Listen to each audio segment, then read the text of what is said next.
Hey, welcome to the Julia Monte channel. If we're just meeting, I am Julia Monte, and I'm doing a series on what writers most dislike or have the most problems with when it comes to writing. So we all love to write. However, we do have certain parts of writing that make things more challenging for us and that writers tend not to like. So this is what I'm covering this week to talk about it a little bit. So yesterday I discussed writer's block, and today what I'm going to talk about is POV.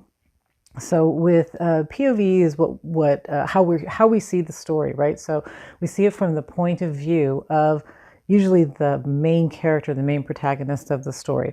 So the main character is whatever the character is seeing, whatever the character is experiencing. This is what the reader is also experiencing because we're seeing it through that character's eyes. Now, in our story, we can have multiple points of view. So we can have not only the main character's point of view, we can have the villain's point of view, we can have other characters' point of views that are important to the story. But typically it's best not to have them all at once. Okay, so we might have maybe each scene we could change points of views, or maybe each chapter we could change points of views. There are authors that do change points of view within a scene. And honestly, even when the most experienced authors do that, it's kind of bothersome because you're seeing what you think one character is, or you're reading what one character is thinking, and then all of a sudden you're thinking, well, is this character thinking this about themselves? Like, no, all of a sudden we're in somebody else's head, and it does tend to be a little confusing. And again, even when the authors do it well, it's a little jarring. So it's typically good to stay within that one point of view until you change scenes or change chapters. But that isn't the biggest concern or the biggest complaint, I guess, that writers have about point of view. The biggest problem is being able to write point of view from a point of view different from our own. So if we're a female, being able to write that male point of view, or as adults, being able to write a child's point of view or a teenager's point of view. And that becomes difficult because to make it sound, realistic, or to make it sound believable, sometimes like how do I do that? How do I write a different point of view? And the answer to that is that it is challenging, but that the best way to do that is to do a little observation, to really study and research that point of view, that perspective, right? So if I'm writing from a male point of view, I want to observe, how do men talk? How do, obviously how they think is a little harder, but, you may write their point of view and then ask a male friend or husband or brother or somebody to read it and say, okay, does this sound believable? Does this something that a man would say? And if they say no, then of course you're going to want to fix that. And I remember being at a conference where a speaker was talking about just that and saying, a lot of the problems that romance writers, this was a romance writing convention, have is that they don't write male point of view pretty well, right? Because they go into deep thoughts, or they describe things that men just wouldn't describe. So one of the things he says is like, we see green, we see blue, we see red, we don't see fuchsia, we don't see, that we wouldn't describe it that way.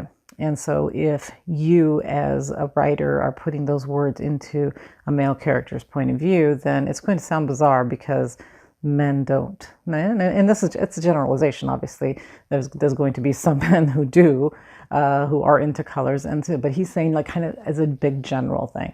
And another thing that he mentioned was that men don't speak in these long sentences or these long monologues. And again, not every man, but mostly they're going to give you shorter answers, where women are going to elaborate a little bit more.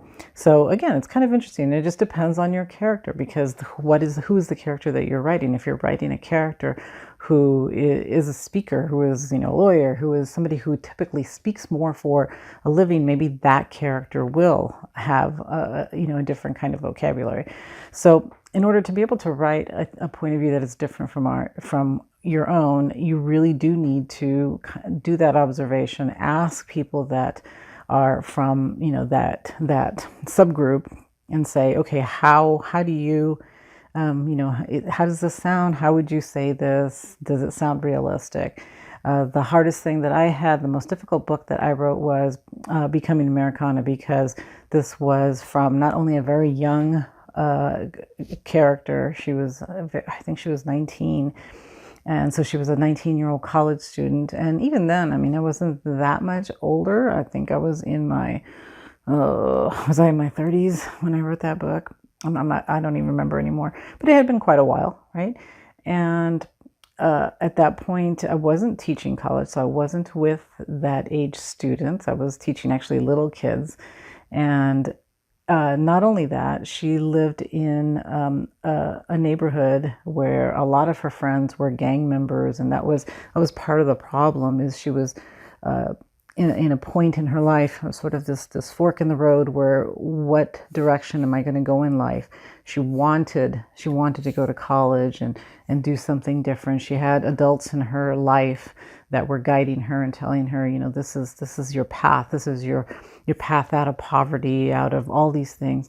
And then she had other friends right from her neighborhood that were saying, kind of saying, well, you're a sellout and things like that. Well, this was probably the hardest point of view I ever had to write, because my options were, well, do I go into these neighborhoods that are, kind of dangerous? And do I, or, how do I write a point of view that I know nothing about? And that was hard, and it was required a little bit more research. And with research, it's a little different, right? Because how accurate is it? So even if I'm reading, stories from people who were in gangs and were able to leave gangs, it's still sort of this one perspective that you're getting from a source, rather than actually seeing it and actually being in there. So it really was the most difficult book that I had to write because of that POV. So I do get it when writers say, this is the biggest challenge, is being able to write POV from a perspective other than my own, because I don't know that perspective. And and you have to do the best that you can. So first goal is to actually be able to go in and be in that world. If you're writing about, a certain religion, go get to know about that religion. If you're writing, whatever it is, go and try to experience that culture, that environment, so that you feel comfortable writing, that you feel like, okay, I may not know it completely, but I understand it, right? I understand it a little bit enough to be able to write a character.